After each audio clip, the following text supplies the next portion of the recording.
শঙ্খমালা, কবি জীবনানন্দ দাশ।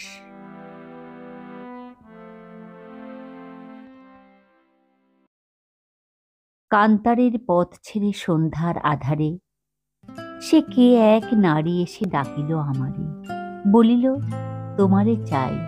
বেতের ফলের মতো নীলাভ ব্যথিত তোমার দুই চোখ।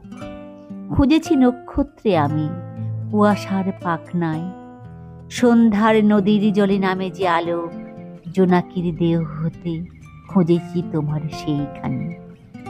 ধূসর পেঁচার মতো ডানা মেলে অঘ্রাণের অন্ধকারে, ধান সিঁড়ি বেয়ে বেয়ে সোনার সিঁড়ির মতো ধানে আর ধানে।